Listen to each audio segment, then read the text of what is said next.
The two new golden towers in TDX, the Golden Ranger and the Golden Juggernaut, are very strong.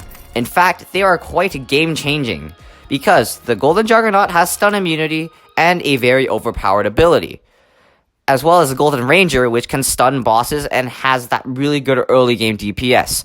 And together, they've made achievements in TDX that used to be hard or just impossible to do into something that is very, very achievable. So I'll be doing solo expert mode on both impossible maps using these golden towers. And you guys are in for a treat, because I'm going to be talking almost the entire time. You guys get to be blessed by listening to my awesome voice. I know. You guys are just so excited. As I was editing this video, John decided to nerf the Golden Juggernaut and buff the Eradicator Mark II. So my gameplay is completely outdated, but later on I will be testing out these changes just to see how big of an impact they really made. So, yeah. Alright, so I'm going to start off with the newest impossible map called Bladeworks. And right away, I'm going to place that Golden Ranger as my early game defense. Yes, now. I know what you're thinking. Oh, well, aren't you supposed to be using the Grenadier Tower for early game since it has great splash damage and one-shots all the enemies? No, shut up! Because the Golden Ranger is just superior for the more later early game enemies, like the mutated zombie and the ranger enemies. Because if we use a Grenadier, yeah, sure, we're gonna handle the hordes just fine, but once those other enemies come, we're done. They don't have enough DPS to handle that, but Golden Ranger does. And we're not going to just die from the early game hordes. Like, we're going to leak, of course, but at least it won't kill us. So, crisis averted. Anyway, after I get that Golden Ranger, I'm going to farm a bit, and then I'm going to place another Golden Ranger. I'm also going to be getting a Cryo Blaster and get that, the Cryo Rifle, so that I'm able to freeze the mutated zombies, the ranger enemies, and then eventually the knight on wave 10. So wave 10 arrived, but we're not worried about the knight anymore because we know that the Cryo Blaster is just going to freeze it. But what we are concerned about now is how many enemies are being spammed at us right now, because there's a Grenadier and then just a lot of enemy spam. So what we're going to do is we're going to place a Grenadier tower of our own for the splash damage, and once the knight is frozen and everything's taken care of, now we can finally farm. We can get those 2-3 farms. We just keep greeting because that's what we do here. On wave 16, we have to stop farming because there's a Grenadier spam, and after wave 16, there's going to be a lot of high health enemies, like the Knight and the Resurrected Rangers.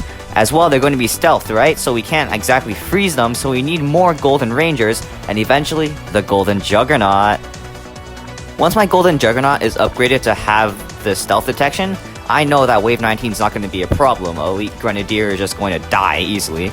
So, I'm going to sell all my Golden Rangers and Cryo Blasters, since they're useless, and I'm going to invest in farms so I can make as much money as possible, because I like money. So we know that the Golden Juggernaut has stun immunity, and that's what makes it so good in these close quarter maps, because the Elite Grenadier does absolutely nothing to the Golden Juggernauts, and so it can still have this insanely high DPS that's constantly attacking.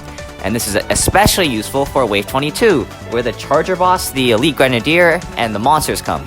To deal with this, I have 2 upgraded Juggernauts, as well as 1 more Juggernaut that's just upgraded so that it has that stun immunity. I don't exactly have that much money, right? But I can also get an EDJ to get that ability, and I can just get all this DPS, and I am just chillin'. Afterwards, I can upgrade my farms a bit until the Armored Rushers come. And from wave 25 to wave 30, it's just preparing for the Predators. So I'm just going to get a bunch of Golden Juggernauts and EDJs and just upgrading my defenses, preparing for the huge rush, the huge difficulty spike. And wave 30 is here. We've got some baits for the Predators, but we also have to be aware of the Elite Grenadier and the Revived Abominations, because they're just really fast. They're just going to zoom by everything, and then before you know it, we're dead. So what could I do here? Well, I could get some Stun Grenadiers. They now have stealth detection at the max level. I could also get some Golden Juggernauts set on weakest to deal with the Grenadiers. So, what do I decide to do? I get Golden Rangers! Okay, so if I put the Golden Rangers at the very back, I can use their grenade ability to stun anything last second. And this is actually really useful because it gives